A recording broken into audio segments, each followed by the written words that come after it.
Good morning, third graders. I'm going to finish chapter 21. I think you'll remember that the huntsman and Jack were fighting and Goldilocks, and they were all shooting bows and arrows. The huntress walked towards him. She didn't speak, but she was so angry. She had pure rage in her eyes as far as she was concerned. Jack had just killed her father. She was so angry. She swooped toward him for a fatal strike. Goldilocks blocked the dagger with her sword. She had picked the lock of her cell, and repossessed her sword just in time to save Jack's life. I think it's time you and I had a little girl talk, Goldilocks said, and kicked the huntress in the stomach. The huntress rolled to the other side of the room and hopped back to her feet. Goldilocks and the huntress circled each other for a moment. They stared each other down, waiting for the other to make the first move. Goldilocks swung her sword at the huntress, and the duel began. The huntress only had a dagger half the size of Goldilocks' sword, but she used it well. Goldilocks had finally found her match. They moved all around the dungeon, each shielding offensive strikes from the other. The huntress cornered Goldilocks. Goldilocks ran up the wall and flipped over the huntress, cornering her now. "Where did you learn to do that?" Jack asked. I'll tell you later," Goldilocks said, a little short of breath. The huntress butted Goldilocks and ran out of the dungeon. "Come back here," Goldilocks called out, and chased after her. They continued their fight throughout the castle, climbing higher and higher as they went. Meanwhile, Red Riding Hood was being chased through the castle by the big bad wolf pack. She was running for her life, and tears were streaming down her face. She had only been this scared once before, an infamous day when she'd visited her grandmother as a child. You all remember that part of the story. Red wasn't crying from fear alone, though. She was also upset that she was getting one of her favorite dresses ruined. Red also wished she had chosen shoes better equipped for running when she dressed herself earlier that day. She reached one of the highest levels of the castle. Areas of the floor had rotted away, and she had to be very careful not to fall through any of the large holes that would drop her several stories below. The wolves behind her were not being so cautious. They had a hard time getting traction on the smooth wooden floor and kept slipping into the holes, howling as they fell to their deaths. Red ran up a wooden staircase. The upper half of the staircase crumbled away in front of her as she passed the landing. "That's not good," Red said. She looked back at the steps behind her and saw Malumclaw. She was trapped. The wolf made his way toward her one step at a time, enjoying the aggravation it caused her. "I've waited for this moment for over a decade," Malumclaw growled. "Oh my, what big claws you have," Red said, trembling. "The better to maul you with, my dear," Malumclaw said. Red had never expected to die like this. She had always imagined it would be back in her castle with dozens of her and Jack's children by her side. "Oh my, what big teeth you have," Red said. "The better to bite you with, my dear," Malumclaw said. He was just a few feet away. He arched his back, ready to pounce. Suddenly, a quiet whistling sound came from outside the castle. A cannonball crashed through the wall and directly into Malumclaw. The stairs collapsed and the wolf was knocked into the next room. If he had survived it, it wouldn't be in one piece. "Oh my," Red said. She grasped onto the banister of the stair landing as if her life depended on it. The steps on either side of her were gone. She was truly stuck now. The landing started to teeter. The wood below it was starting to crumble. "Oh my, oh my, oh my!" Red screamed. The banister collapsed and Red fell. She screamed the entire way down. Just a few seconds before Red was about to hit the floor, Froggy jumped into the air and caught the young queen. They both landed safely, courtesy of his strong frog legs. "You saved my life," Red said, with a big, thankful eyes. "I don't believe we've been formally introduced, Your Majesty," Froggy said. "My name is—" Froggy never got to finish. Red was repeatedly kissing his cheek. He turned dark green. Who knew a frog could blush?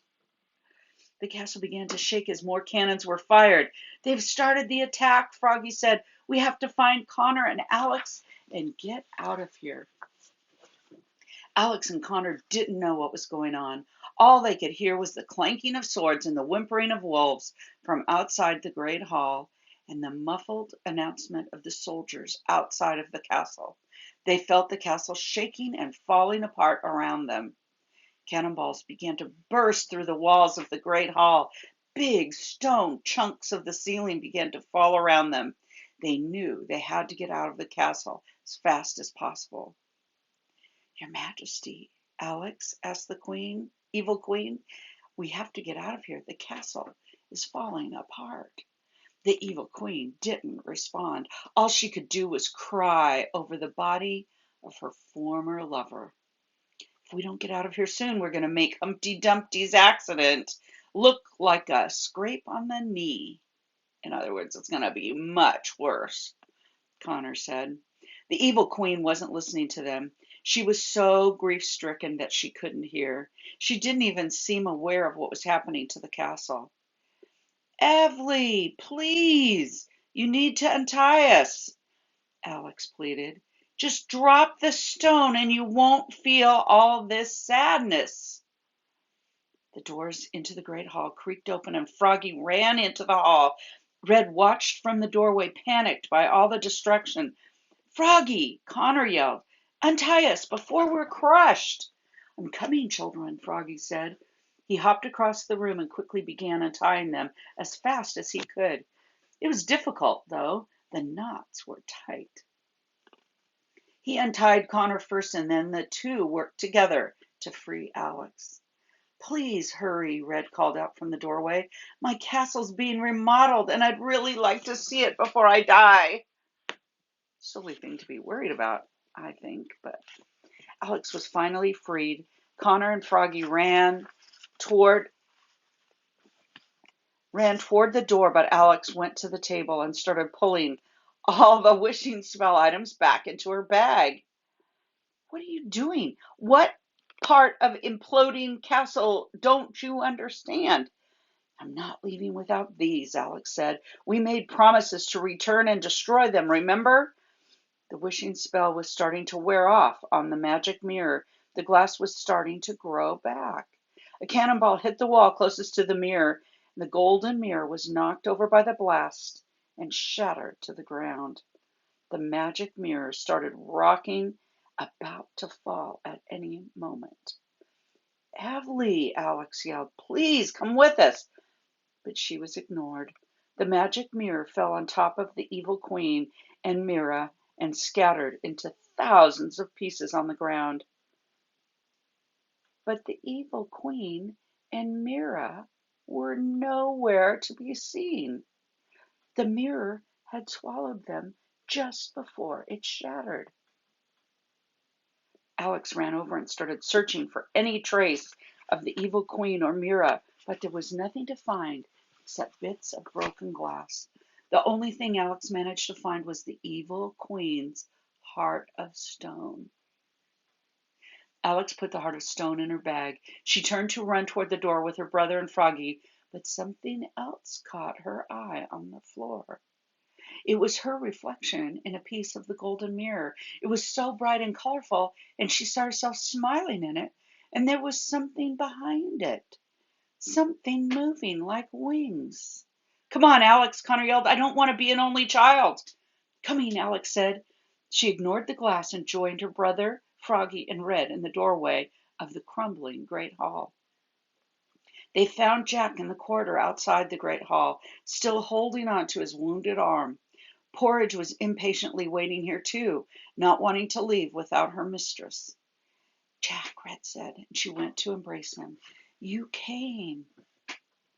I didn't come for you, Jack said, and refused to let her hug him. Where's Goldilocks? Red put a hand to her chest and was short of breath. Pure heartbreak started to consume her like a delayed poison. He was in love with Goldilocks. Let me get everyone to safety and then I'll go back for her, Froggy said. I'll go with you. Ah! Jack had begun to speak, but screamed when he tried to move his arm. No, you won't, Froggy said. One by one, Froggy took a hold of Alex, Connor, Red, and Jack and leaped with them across the moat.